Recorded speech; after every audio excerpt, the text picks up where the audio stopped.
nom de M. Bertin, de M. Niaman Bertin, de nous entretenir sur les métiers de la traumatologie. M. Bertin, à vous donc, le temps d'intervention. Merci. Merci bien. Ainsi, je vais mettre à profit ce qu'on appelle la voie pédagogique à l'effet de nous entretenir ensemble.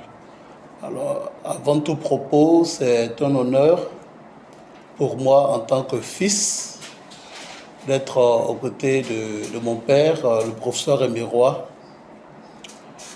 une personne de très grande dimension. Et j'aimerais bien pouvoir lui rendre à tout seigneur, tout honneur, cet hommage qu'il m'accorde d'être près de lui à ces instants. Je l'appelle Daddy affectueusement parce que je vois en lui, pour moi, un modèle. Un modèle au niveau spirituel, un modèle au niveau familial, un modèle au niveau intellectuel et en termes aussi d'entrepreneuriat. Donc voilà ce pourquoi je l'appelle Daddy. Et il m'a pris, j'allais dire, dans son sein comme un de ses fils et c'est un honneur pour moi. Je lui dis merci de me permettre d'être à côté de lui. C'est vraiment un grand honneur. Parce que en entreprise, on n'approche pas les grands comme ça. Et il me fait cet honneur-là. Merci David. C'est aussi un honneur de rencontrer M. Milège. Et je pense que même au sortir d'ici, je garderai contact avec lui comme avec les autres.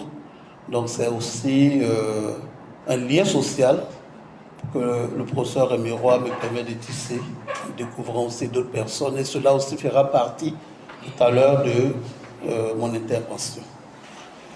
Alors, la retraite active et des activités de création artistique, j'allais dire de tourisme et de loisirs. Voilà en gros sur quoi mon intervention va porter.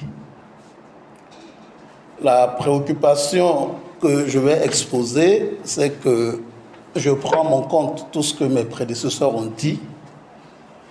Et cela donc m'amène à citer le professeur Miles Monroe, qui est évangéliste, il est consultant en leadership, il est conférencier, il est décédé, mais c'est un de mes grands auteurs que j'aime particulièrement lire.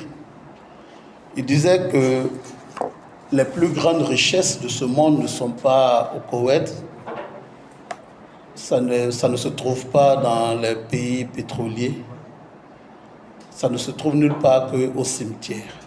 Pourquoi est-ce qu'il le dit? Miles Monroe dit qu'il y a des chansons qui n'ont jamais été écrites. Il y a des inventions qui ne sont jamais sorties. Il y a beaucoup de choses avec lesquelles ceux qui sont partis avec. Alors, comme il le dit, effectivement, on a l'impression que quand on part à la retraite, on meurt un peu. Mais bien évidemment, ce ne sont pas tout le monde qui parviennent à ce statut, à aller à la retraite, parce qu'on peut même sortir du travail par la mort. Donc, on peut ne pas atteindre la retraite. Donc, c'est un privilège d'être à la retraite, je veux le dire ainsi, c'est un privilège. Et c'était aussi un projet. Alors, en ce qui me concerne, comment est-ce que nous pouvons apporter notre contribution pour celui qui est à la retraite, que je peux définir comme un porteur de projet. Un porteur de projet, il a fini une certaine période, il doit pouvoir se projeter pour le reste du temps qui lui revient. Bien évidemment, étant chrétien aussi, je voulais aussi faire un clin d'œil parce que être à la retraite, c'est la possibilité d'être un conseiller, d'apporter son expertise. Et la Bible le dit si bien, quand on est dans la société juive à 50 ans, on arrête de faire les travaux pénibles au sein de la synagogue, on devient conseiller plus jeune. Je peux aussi citer aussi le cas de celui qui était auprès de Moïse, qui à 85 ans, parlant donc de Caleb, a manifesté sa foi, a dit qu'il est encore solide, il est encore vigoureux pour aller conquérir la terre promise. Alors je n'ai parlé que de 2 hommes, mais il y a aussi Élisabeth qui était dans le temple et qui priait. Et qui, à un âge avancé, le Seigneur lui a fait la grâce de pouvoir porter